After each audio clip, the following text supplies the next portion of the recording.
Shalom jemaat yang terkasih dalam Tuhan. Shalom. Selamat pagi. Pagi. Saatnya kita berjumpa kembali di ibadah hari Minggu. Mungkin kalau hari ini kita berbeda kondisi, tapi Tuhan itu tetap ada dimanapun Bapak Ibu Saudara berada. Dan Tuhan itu beserta kita sebab Allah itu Immanuel. Mari kita mainkan pujian ini, Immanuel.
bahwa pertolongan kita adalah dari Tuhan. Tuhan Allah yang menciptakan langit dan bumi dengan segala isinya. Dia Allah yang memelihara janji, Tuhan yang tidak pernah meninggalkan perbuatan tangannya, bahkan kasih setianya untuk selama-lamanya. Turunlah atas saudara-saudara sekalian kasih dan damai sejahtera dari Allah Bapa kita dan anugerah dari Tuhan Yesus Kristus. Datanglah ke hadapannya dengan sorak-sorai, masuklah melalui pintu gerbangnya, bersukacitalah. Dia Tuhan yang selalu menggembalakan kita. Bapa di dalam surga, terima kasih untuk hari ini, sebab melalui ibadah online kami dapat berbakti kepadamu dan mengungkapkan syukur kami kepada Tuhan. Kami berdoa untuk ibadah kami, kiranya Tuhan menyertai dari awal sampai pada akhirnya. Dimanapun kami berada, Engkau memberkati kami dengan berkat-berkat surgawi. Ibadah umum online dari awal sampai akhirnya kami serahkan di dalam kasih-Mu, dalam nama Tuhan Yesus Kristus. Haleluya. Amin. Shalom jemaat yang dikasihi Tuhan. Shalom. Hari ini Bapak Ibu Saudara bersuka cita dimanapun kita berada, amin. Sebab dimanapun kita berada, Tuhan selalu menyertai kita. Yes. Oleh sebab itu jangan takut, jangan gentar, karena Tuhan telah memberikan kuasa untuk setiap kita untuk mengalahkan segala macam.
Sebab sampai akhir hidup kami Tuhan, kami mau terus mengikut Engkau.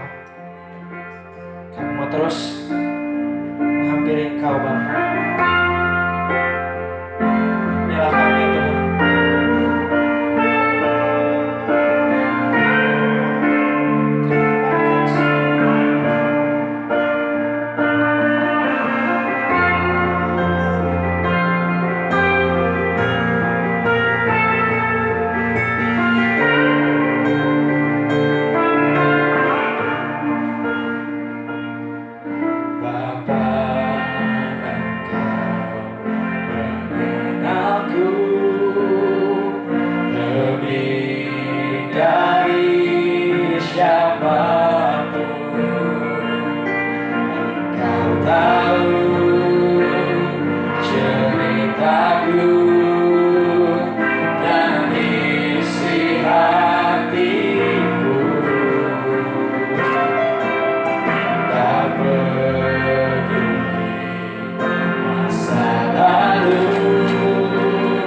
adik-adik yang mau datang, yang mau menghampiri Engkau Bapa.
Inilah pujian kami kepadamu ya Tuhan, sekaligus menjadi penyataan iman kami bahwa kami ingin setia kepada Tuhan sampai akhir hidup kami.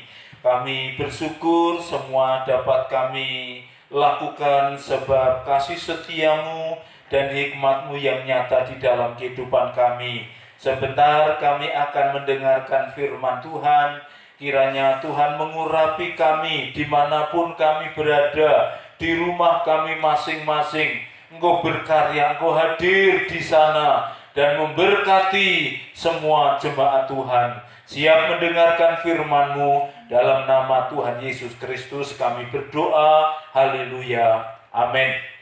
Bapak, Ibu, Saudara-saudara, jemaat yang dikasihi oleh Tuhan, firman Tuhan hari ini kita ambil dari kitab 1 Raja-Raja pasal yang keempat, ayat yang ke-29. Sekali lagi 1 Raja-Raja pasal 4 ayat yang ke-29, Dan saya ingin membaca sampai dengan ayat yang ke-30. Firman Tuhan berkata demikian.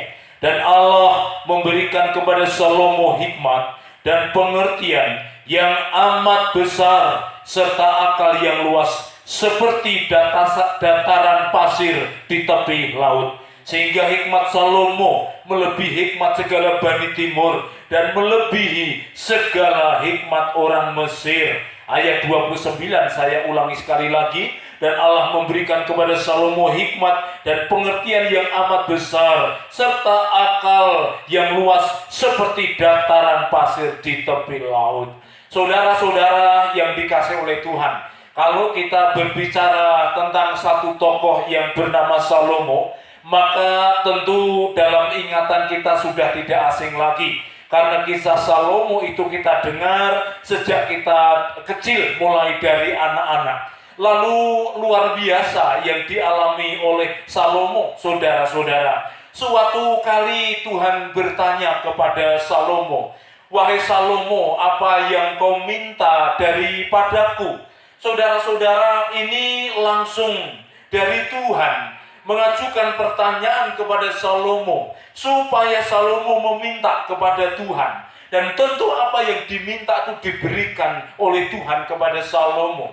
Menarik saudara-saudara, karena Salomo tidak meminta kekayaan, Salomo tidak meminta yang lain, Salomo meminta sesuatu yang sangat dibutuhkan. Salomo punya pikiran, Salomo punya akal budi yang cerdas.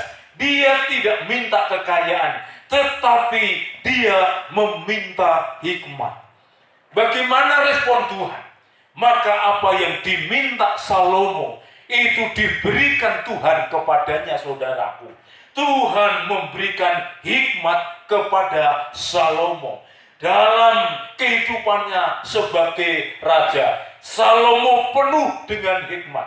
Berbagai masalah, persoalan, kesulitan di dalam hidupnya, di dalam pemerintahannya, di dalam kerajaannya, Salomo selalu diberikan hikmat oleh Tuhan. Selalu menggunakan hikmat itu. Jadi renungan kita yang pertama, kita harus minta hikmat kepada Tuhan. Maka tema khotbah minggu ini adalah Allah memberikan hikmat kepada Salomo. Saudara-saudara, bagaimana dengan permintaan kita setiap hari dalam doa-doa kita? Apa yang kita minta? Biasanya yang kita minta itu adalah hal-hal yang berkaitan dengan kebutuhan kita yang fana ini.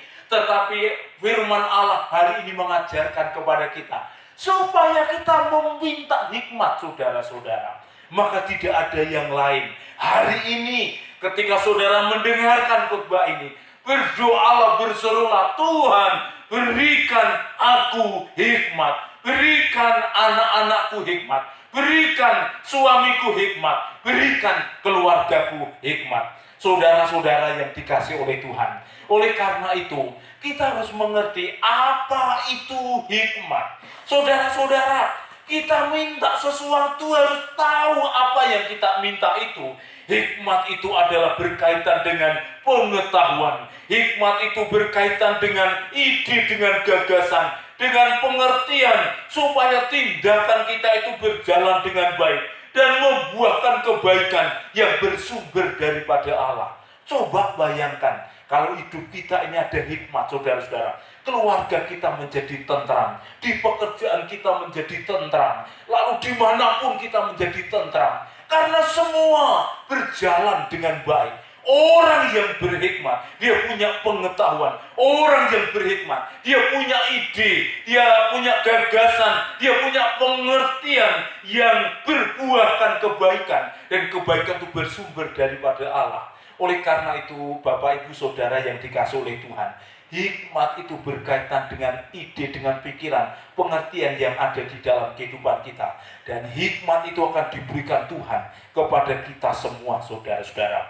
Lalu mengapa kita perlu meminta hikmat, saudara-saudara? Mengapa ketika Tuhan bertanya apa yang kau minta daripadaku, kita harus belajar kepada Salomo, minta hikmat. Karena hikmat itu menuntun orang memperoleh kecerdasan, saudara-saudara. Kalau kita berhikmat, kita punya hikmat, maka kita sanggup menuntun orang lain untuk memiliki kecerdasan di dalam hidup ini. Ada banyak orang-orang yang hidup tetapi tidak cerdas di dalam kehidupan ini. Maka tidak sedikit di antara mereka yang mengalami jatuh bangun, bahkan jatuh dalam keadaan terpuruk. Itulah fungsi manfaat daripada hikmat itu sendiri.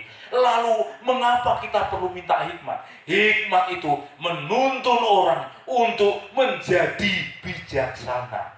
Jadi seseorang bisa kita tuntun, seseorang bisa kita arahkan, seseorang kepadanya kita bisa bersaksi bagaimana mereka memiliki kebijaksanaan di dalam hidup ini. Bijaksana itu penting, saudara-saudara, dan diperlukan di dalam banyak hal. Nah, oleh karena itu sekali lagi kita harus paham dengan baik mengapa kita perlu minta hikmat di dalam Tuhan. Sekali lagi ini yang ketiga, mengapa kita perlu minta hikmat dari Tuhan? Karena memiliki hikmat dari Tuhan itu dapat menuntun diri kita dan juga orang lain untuk tahan banting menghadapi segala sesuatu. Tidak ada kehidupan ini yang mudah. Kehidupan ini selalu sukar. Kehidupan ini selalu diwarnai dengan masalah. Tetapi saya yakin ketika hikmat Tuhan ada di dalam diri kita, maka kita tidak akan gentar terhadap apa yang terjadi di dalam kehidupan kita, di sekitar kita. Mengapa? Karena kita menjadi orang-orang Kristen yang tahan banting. Kita menjadi orang-orang Kristen yang kuat. Kita menjadi orang-orang Kristen yang tegar di masa yang sukar. Tidak takut dengan apa yang terjadi. Lalu yang terakhir renungan kita, bagaimana memperoleh hikmat itu, saudara-saudara? Bagaimana mendapatkan hikmat itu? Kalau hikmat itu sangat penting, bagaimana kita memperolehnya? Maka Salomo membimbing kepada kita. Maka Salomo mengajarkan kepada kita melalui firman Tuhan pada pagi hari ini, bahwa hikmat itu, pengetahuan itu dimulai dari takut akan Tuhan. Jadi kalau kita mau memiliki hikmat, hiduplah takut akan Tuhan. Takut akan Tuhan itu awal dari segala sesuatu. Jika kita takut akan Tuhan, ini artinya kita memperkaya diri kita dengan hikmat, saudara-saudara. Memperkaya diri kita, menambah-nambahkan dalam diri kita, itu hikmat. Karena itu yang kita usahakan adalah hidup dalam takut akan Tuhan. Lalu apa artinya takut akan Tuhan? Takut akan Tuhan itu ada rasa hormat kepada Tuhan. Hormati Tuhan dimanapun kau berada. Hormati Tuhan apapun yang terjadi dalam hidupmu. Hormati Tuhan apapun yang engkau alami. Takut akan Tuhan itu membuat kita menjadi sangat dekat dengan Tuhan. Saudaraku, apakah engkau dekat dengan Tuhan? Takutlah akan Tuhan. Dekatlah dengan Tuhan. Pemazmur dalam Mazmur 62, hanya dekat Allah saja. Aku tenang karena daripadanya lah keselamatanku. Tidak ada ketenangan sejati di dalam dunia ini selain kita mendekat kepada Tuhan. Dekat kepada Tuhan itu bukti orang itu takut akan Tuhan. Orang takut akan Tuhan dan dia akan mendapatkan hikmat daripada Tuhan sendiri. Oleh karena itu, saudara-saudara, mari kita terus meminta kepada Tuhan. Oh Tuhan, berikan aku hikmat supaya aku berpikir, supaya aku punya pengertian, supaya aku menjadi berkat bagi orang lain, menuntun orang lain kepada jalan yang benar, menuntun orang lain untuk memiliki hidup yang bijaksana. Dan berilah aku kekuatan untuk kami hidup takut akan Tuhan. Karena dengan takut akan Tuhan, berarti aku harus menghormati Tuhan dimanapun dan kami berada, kemanapun kami pergi, selalu kami menghormati Engkau. Dan lebih daripada itu, buatlah aku makin hari makin dekat kepada Tuhan. Demikianlah kiranya firman Tuhan memberkati setiap kita. Amin. Mari kita berdoa bersama-sama. Bapa di dalam surga, terima kasih untuk firman-Mu yang begitu indah. Kami diajarkan supaya belajar kepada Salomo, kepada Tuhan, minta hal yang sangat penting dalam hidup ini, yaitu hikmat. Karena dengan hikmat kami menjadi pribadi yang dituntun oleh Roh Kudus, memiliki pikiran, memiliki ide, memiliki gagasan, tindakan yang berbuahkan kebaikan, kebaikan yang bersumber dari Allah. Ya Tuhan, tolonglah kami supaya hidup kami makin dekat kepada Tuhan. Terpujilah Tuhan selama-lamanya. Kami serahkan doa kami dengan penuh ucapan syukur dalam nama Tuhan Yesus Kristus. Haleluya. Amin.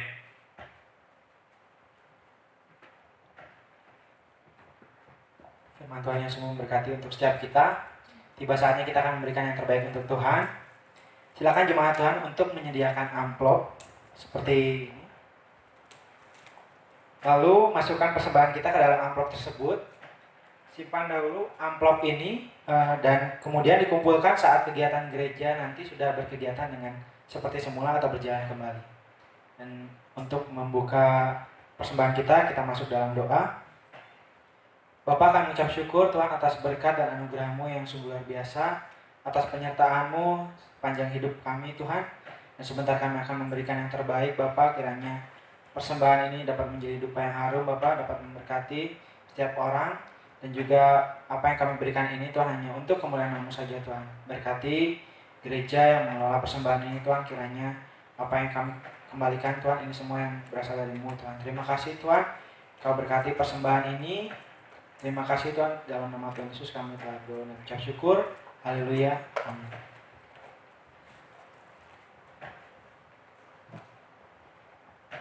Selanjutnya mari kita akan berdiri bersama-sama, kita menaikkan doa syafaat kita, dan setelah itu kita akan mengakhiri ibadah kita. Bapa di dalam surga, terima kasih untuk hari ini kami dapat melaksanakan ibadah umum online. Seluruh jemaat-Mu mengikuti dengan baik, dan sungguh kami sudah diberkati melalui ibadah kami. Kini kami menyampaikan doa-doa kami kepada-Mu ya Tuhan, berkaitan dengan pemerintah kami dalam mengatasi virus corona. Kami percaya Tuhan memberikan hikmat kepada para pemimpin kami untuk mereka bersama dengan kami bersatu melawan corona. Tuhan, kami berada di satu masa yaitu jarak sosial, di mana kami masing-masing tinggal di rumah untuk mengatasi virus corona ini, sehingga penyebarannya tidak begitu masif. Berikan kekuatan, berikan kepada kami.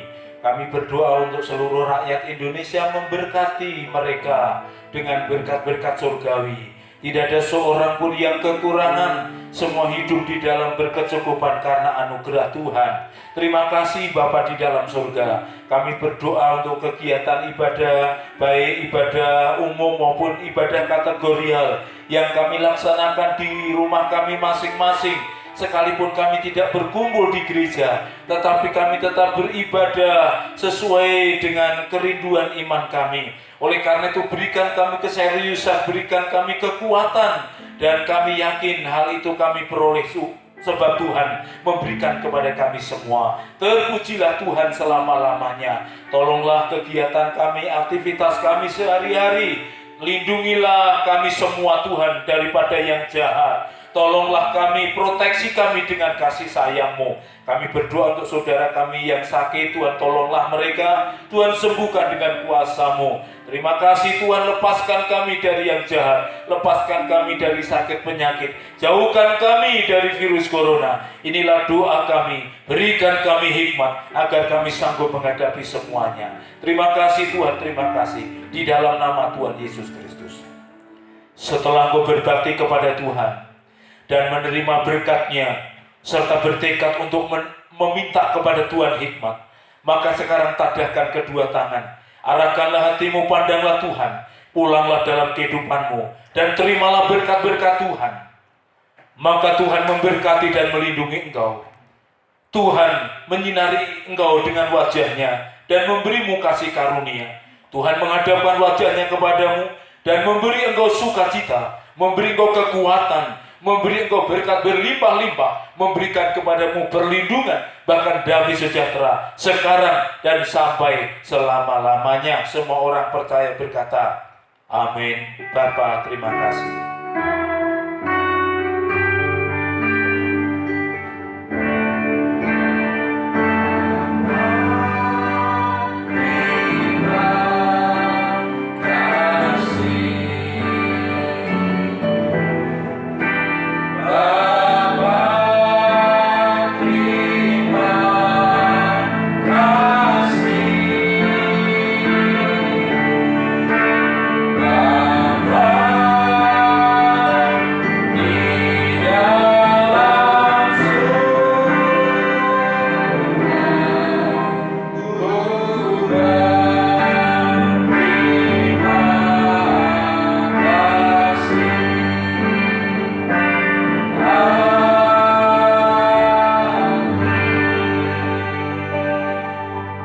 Silakan untuk bersaat teduh di tempatnya masing-masing. Selamat hari Minggu, Tuhan Yesus memberkati.